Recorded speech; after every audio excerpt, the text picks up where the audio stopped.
to Buzzin at the Bar! Woo! I'm Liz Francis, your 2023 president, and I'm here with Michaela Kovash, the president-elect, Billy Parrott, the vice president, and Ron Boyd, the MLS committee chair. And I am going to let Billy start out with some of her topics. Ooh, yeah, so I'm super excited to invite you guys all to GRI. GRI is here in Billings this year, March 21st to the 24th. Registrations are open now. I would definitely recommend registering now because the prices are going to continue to go up, and once they sell out, they sell out. So this is your opportunity if you want to finish up your GRI or just get started. YPN Billings and the BAR are hosting the welcome reception the first night of the event. So definitely come by. It's free to all attendees. It's going to be a good time. So where does GRI take place, and do they get 12 credits? Yep, you get 12 credits for the year, and it will be at the Billings Hotel and Convention Center. So with national speakers. And that's all your credits for the entire year. Yep. So it is a good place to do it, and you get great speakers, awesome education. It is the best education I've found. Yeah, I yeah. love GRI. And we have really good speakers, you guys. We have a Foma Pierce coming. We have all these speakers are new. That we have not had in Billings yet before, so it's going to be a good time. They have to go through an interview process before they're even selected and chosen. And then Billy, I think you were going to talk about Rebar as well. Yep, and then YPN is once again putting together our Bar Camp this year. It's our second annual. It's going to be a great time. This year it's going to be a little bit different. We're not going to have CE or a national speaker. We're going to have full roundtable discussions all day long because we listen to your suggestions and we're going to roll with it. We are going to have two special guests come to visit us. We're going to have the Miami YPN executive come and also an NER YPN advisory board member from Ohio. So it's going to be a good time. Signups will be coming up soon. Mark your calendar. May the 4th be with you. It'll be May 4th and it'll be at Thirsty Street at the Garage. Awesome, and then we're gonna have Michaela talk a little bit about safety, and there's also a big scam that's going on. So we were just going to talk about how important it is to work together, educate yourself, and know what options we have for safety.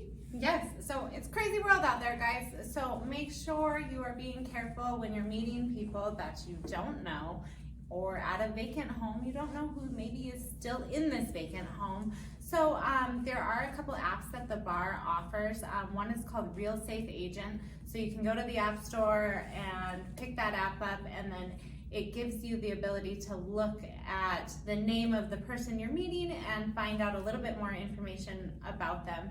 If this is something that you want to use, there's a code that you have to enter, and the code is HWY812. So please download that app. There's another one called Forewarn. It'll give you even more information about the people you're meeting, about the property that you are going to be on, and who owns that property. Just really great resources for safety. And then huge scams going on. Please, I always tell my clients, don't wire anyone money.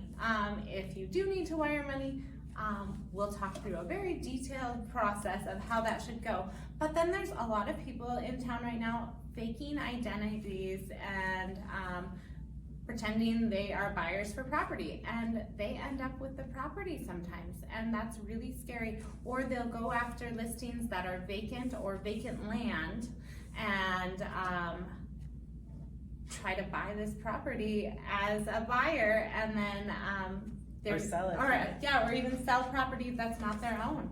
So just be really careful, and if you have a bad feeling about something, look them up in this app. Make sure you're having face-to-face communications with them. Make sure you've gotten a picture of their ID or seen it in person, even better. So just make sure you're following your gut and taking care of yourself and your clients. Some of this has to do also with sellers that are pretending to sell property that they don't own and having that fake identity. So it's not something that is easy to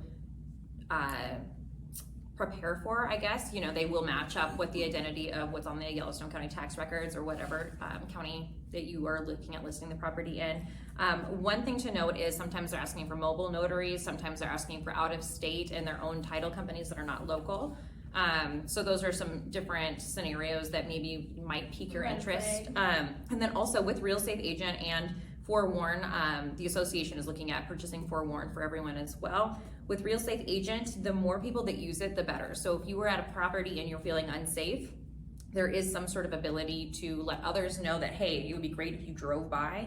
And so the more people that use it, the better the app becomes. So keep that in mind. And then on that note, we have Ron here, and he's going to talk about a couple of things pertaining to our local MLS, and I'll let him take it. Okay, thank you. Basically, what we're seeing is some common violations, and one of them is coming soon. State of Montana, it's illegal to advertise a coming soon listing, and the problem lies on Facebook Marketplace mostly. They don't care who advertises that. It can be a relative, a friend of the owner.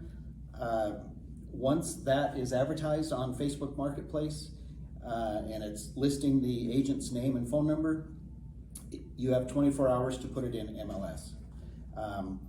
And a couple other things, Code of Ethics violations. The Standard of Practice 12-5 is the advertising rule. We're seeing advertising, again, Facebook Marketplace.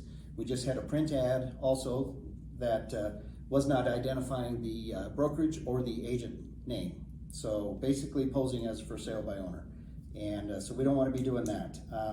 Also, photographs. If you're going to promote somebody else's, say you sold their listing, you want to promote yourself as the buyer's agent, get permission before using the pictures of the house and using another agent's pictures. So that's kind of the top three major ones. It's permission from the photographer, right? Not necessarily the listing agent and the photographer. Both, if it's yeah. professional photos. Yeah. I think you actually need to get permission from The seller has to to authorize even Right. market the fact that you did it. So be careful when you're trying to market that you just sold this property. Maybe use a picture of your clients or something different. Yeah, just instead. get permission to use the pictures. But on that note, I hope everyone has a great rest of your month, and we will see you next month for March, and continue on with Buzzin' at the Bar.